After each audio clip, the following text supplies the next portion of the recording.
Correcteur News TV, Awande correction, il y a ba news tout. Donc Awande, on assure quoi. Suivez Correcteur News TV pour avoir toutes les informations crédibles et fiables. Correcteur News avec Yemoko Rachou. Rachou, la caramel, check.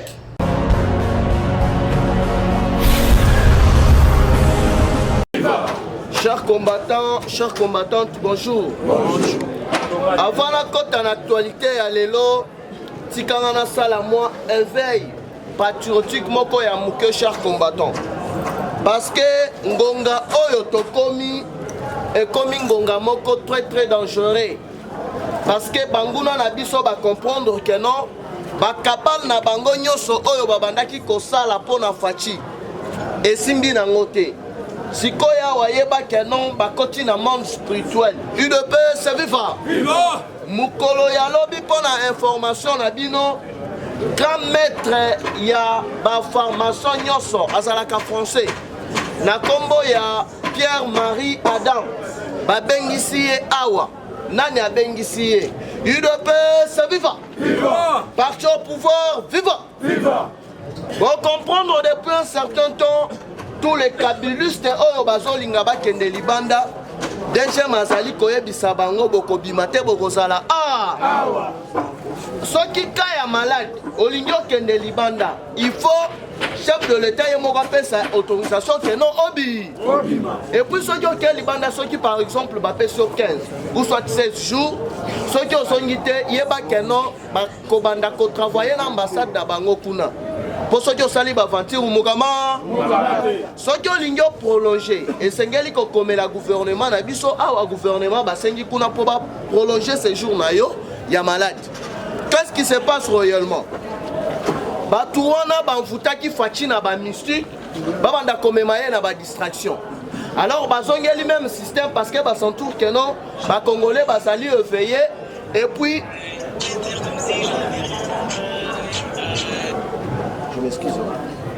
et puis UDP c'est vivant. Les Congolais commis vraiment éveillés. En plus de cela, les nyonso basalaka contre le chef de l'État et Zali Kosimbate. Si koyo banani babengisi batu mais chimite salini. Et commissaire Bilobalo. Fachalo bindenge yo lingyo mekanga. Biso tozo tinda déjà ba militaire ba kozala na fronde. Denge toali koloba na bino bomona ki secrétaire américain ya yakia. Balobi Air Force One, ba spécialiste na makambu ya matusa, makambu ya ba terroriste. Baza déjà na est yambo.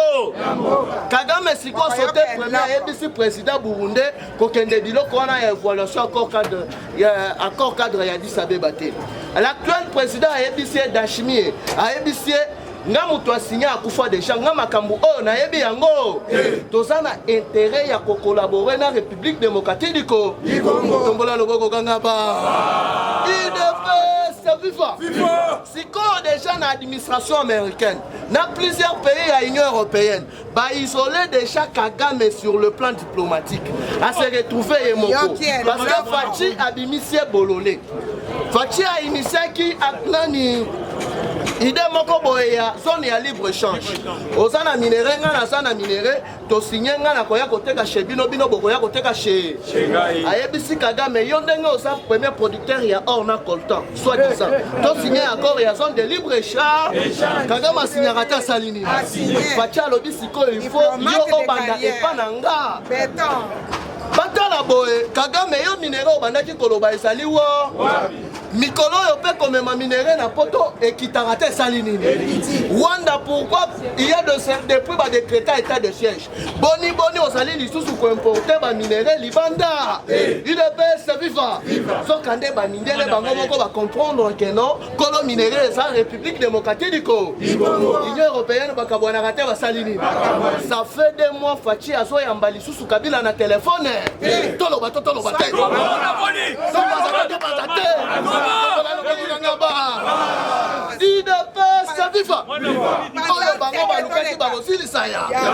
Mundele sikoyo akomi na posa ya kokanga Hippolyte Kana mutu akordolaka ba structure nyonso internationale eza États-Unis d'Amérique awa sikoyo ka omoni baye na procès ya Floribert Chebeya baye na procès ya kokoma pena na Constitution na biso avant tokende nanu élection.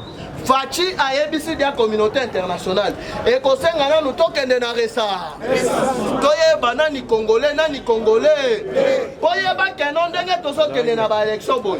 Kagame abimisaka pe ba député na ye aw. Kuruziza bandaki ko bimisa ba député na ye awa na RDC. Yoweri Museveni pe bandaki ko sala campagne sala na ba député na ye. E bandaki ko le kanabongo na kati na mboka na biso. Il devait se vivre. Yango wana ko risquer élection sauf imprévu. Donc il y a bino tina 2026. Ceux qui ont posé l'élection qui est pas maman bino na papa bino bosala yango nanda. Il devait se vivre. Parce que l'identification il faut identifier congolais nyoso. Nyoso wana ezali pour avoir élection les congolais nyoso reçoit carte na d'identification. Donc il y a des siko na auto bengi référendum. Mandat ya liboso ya Fachi reçoit 10 ans renouvelable. Oboyolo. Gaina bino lo. Il devait se vivre. Il devait se vivre. Mwana mame, mwana mama, mambu maso, mambu maso, babundisaka biso, eske bakolonga biso, mutu babundisaka Fachi azo matase koma, yeso katiki poste mususu ezo zela ye nanda, azaki président ya Union Africaine atiki akomi ya seya, 2022 azokoma, 2023 azokoma président ya SADC, 2024 ngana yo toyebi to otala pe akomi pa, il ne peut se vivre. Alors pourtant l'information de alobaki 2022 eza année ya ba action, il ne peut se vivre. Ya makambu nyonso ya sali libanda boko papere ba vérité nango na 2020. Yango omoni na niveau ya diplomatie. Akangi déjà est na l'ouest sud inano. Il ne peut se vivre. C'est la raison pour laquelle badongolo miso ba ebaki déjà. Muto yo soki tobi to tika ye akende tina élection biso tokozanga di. Il ne peut se vivre. Soki olandi makambu Shadar alobi lobi oko comprendre. Il ne peut se vivre. Oko comprendre que bato bazaki na plan moko yama. Shadar alobi boye. Ngai nazoloba te bokanisa lokola na bungi te. Nazo économiser énergie na ngai. Ndenge ni na préparé pour la kozongisa Kabila en 2023. Sikoyo il faut comprendre, il ne peut se vivre. Kabila selon constitution PCI était mbano a postulé sous na 2020. Ndenge ni Shadar alobi azo préparé pour na Kabila zonga na 2023. Or balinga ki ba beta eloko oto benga ngonzela ya muku. Il ne peut se vivre. Après kika ya bin Kaoubi Ramazan Shadar. Balinga ba beta nzela ya mukuse. Parce que bayebi bien Fachi qui a commis une élection à Kobima président puis à kozwa majorité. Ceux qui a eu majorité, ça n'a pas loi et protéger bango na maye. C'est la raison lobby procès à Chebe ya Ezalaki. Il ne peut se vivre. Lobby procès à Chebe Ezalaki. On a ni ministère public. A lobby et bonga ki Kabila ya. Mais l'autre est bloqué biso. Et ça loi portant statut ancien chef de l'État. Donc bah yebaka déjà qui est bango bah yeko goma bah yeko piller. Il faut bah ça la loi moko ko protéger bah. Une fois basati. D'ailleurs lobby Paul Miyambo a quitté selon information à ça qui crise depuis dimanche. Il ne peut se vivre. À ça il crise depuis dimanche. Kaka lobby mutamande fois 5 autorisation à kende n'a pas. Akende na Espagne assisté na mwana na ye akoti soki na école moko ya football.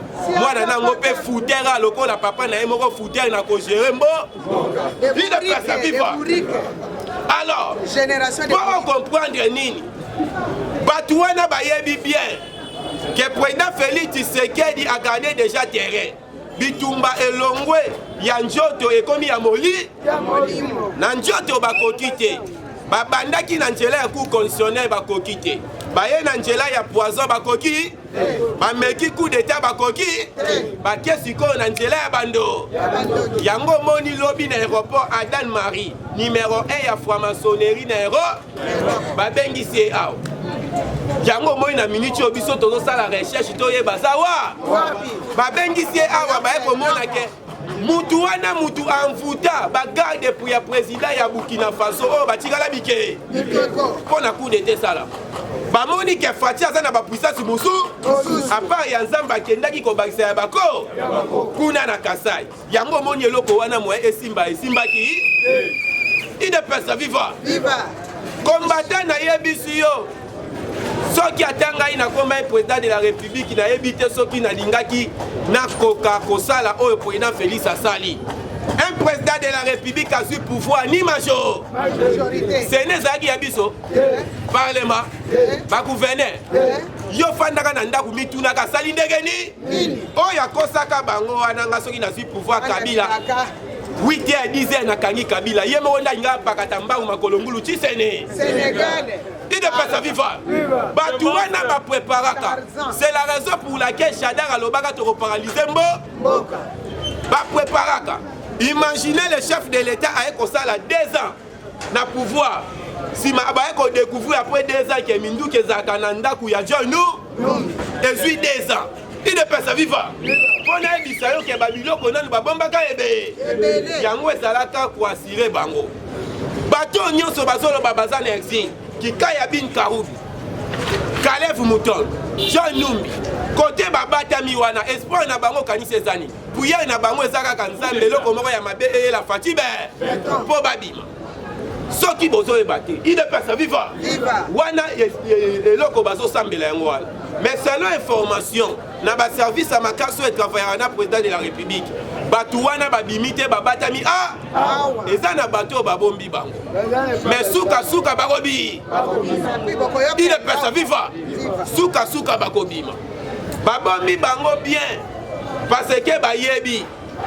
soki bokangi John Numbi bokangi Kabila bokangi Kalef bokangi Kabila yango moni procès ya des experts ya Nations Unies tokati yango mais Union européenne États-Unis d'Amérique babi non biso moko tozongeli makambu wana aze parce que il faut ba ke nango tina li fobo procès wana ko mema biso muto mande il ne peut vivre oyebi depuis lobby ba président déjà ba komoya des présidents déjà baza awa misusu ba royale tozana Evariste Ndayishimiye ya Burundi na Akash Touadéra ya Centrafrique bayaki déjà lelo tozozwa Cyril Ramaphosa tozozwa Sassou Nguesso tozozwa Yoweri Museveni ya Uganda d'ailleurs lelo eloko ekimisi Kagame atie maboko na mutu ezali il est pas vivre parce que eza 10e sommet ya accord 4 ya Addis Abeba évaluation yango ekosala mandengeni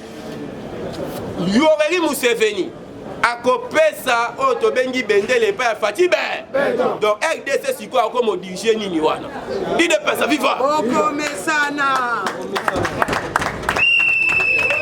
il ne peut vivre RDC nde azwi makambo wana na maboko c'est la raison omoni inquiétude ya Paul Kagame pourquoi bato bazui eloko oyo ngai déjà nazaya kokufa muto akufa bazui sous manteau ya 10 tonnes na ntolo est-ce que kolamuka c'est la raison moni ba oyo babandai koloba état de siège elongwa ba loba lisusu parce que ba oki ba kode kopé ba loba état de siège donc rebelle on sait état de siège elongwa député pas on sait état de siège elongwa comprendre ba liaka sani mort merci okoyoka eloko il ne peut pas vivre état de siège wana na émission et koboma ba copie na bango pour chaque élection Kagame il faut bimisa ba sénateur na ena ba député na ye pour ba pesa ka information makambo zo leka na mbo mais na minute ezo simba te parce que Fati a tieli eloko moko kuna kombo nango état de siège il faut ba infiltrer moyen ya ko infiltrer ezate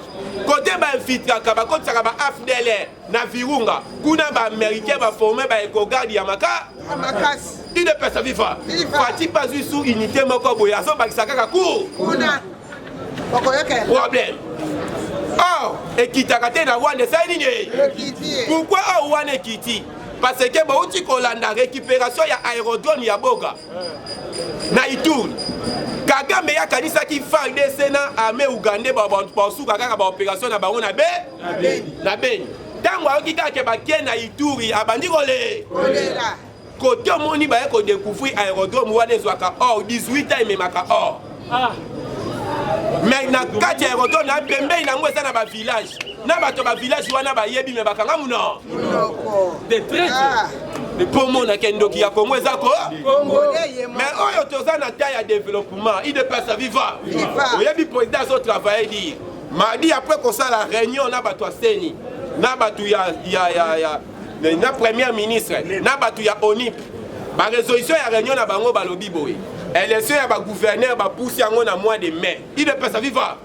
ba pousse yango na mois de mai élection wana so otali ezo sala makara na 14 provinces ba misusu ko ya sima parce que oh ya biso ya mutu ezaki to récupérer na nous deux provinces oh bato kabila bangai basala bakaba ezaki province ozo azaki gouverneur ya Tanganyika oui bitango zo azaki gouverneur boyokaki o ame Zambia bangi batake RDC ezoka ezaki ba jena banda longwa gouverneur yoka Zambia coach il ne peut pas vivre na province mususu ezaki Lualaba tango balongoli muyej parce que za o tozo benga poumon ya Colbert matière les plus ya stratégie na mo tango balongoli muyej o ya za wana za remplacer ya muyej bazuye batie wana mama Fifi Masuka il ne peut pas vivre toyebi toza na politique muyej paza na batuna o paso pesa mbongo ye paza na batuna ye mais oh biso tozotala mututu o azana vision chef de l'état biso tokozana na simana il ne peut pas vivre parce que na minute oyo mutu azana confiance na province ya Lualaba eza oyo wana Fifi Masuka muya jamais que osala banini ba manœuvre pour azonga kuna mais asimbi te bomonaki akende kokuta na secrétaire asengi secrétaire naza na posa na zonga lobi ngai naza juste un secrétaire ya parti politique na kota ka makambu ya banini te ya ba élection ba gouverneur te d'ailleurs moni makambu ba élection ba gouverneur atindaki makambu na nini na 7 il ne peut pas vivre makambu na 7 c'est la raison combattant il faut comprendre na minute tozolo baboye tomemi bango na village ya Suka Fati abeti si bango oyo kaka match ya bato mayanji na terrain ya mabanga mutu na mutu après match ya okendolela na kwena match ya bango il ne peut pas vivre le match wana est-ce que ko kwesa mutu attaque po oyeba nini bango ba mesanaka pays moko boezaki nango passoir pays sans loi yiba toka kima il ne peut pas vivre mais na minute yo bazaya kokangama o to benga bango na prison à ciel ouvert na munoko bazolo bato gagner élection balengisa yo mais na mutema bazo raisonner ndenge ni toko se déguiser lokola mwana mwasi poto kima kobosa na TV na biso Willy Bakonga se déguisera lokola mwana mwa po akima na Njela Bwazavi oyebi no kabelo na shipa muku eloko ebomisaka boyebi kodenda yebaki azotambola kaka Bakonga bazwaka to bazwaka ite il ne peut pas vivre combattant zala na ya kosepela projet ya 145 territoire lobby déjà étude ya ITIA et la kisi Institut international pour l'agriculture tropicale balobi boye il ne peut pas vivre balobi boye na ITIA wana chaque territoire bako développer en agriculture maïs haricots oyo chaque territoire ekobanda ko engager au moins 1 million de personnes calculé sikoyo chaque territoire ba 1 million de personnes point de 1 million de personnes ba zo musala yo sikoyo facha tie libaya na 2023 oya o gagner ndoto ya ba merci combattant merci Correcteur News TV, Awande correction, Yaba News tout. Donc, Awande, on assure quoi. Suivez Correcteur News TV pour avoir toutes les informations crédibles et fiables. Correcteur News avec Yemoko Rachou. Rachou, la caramel, check.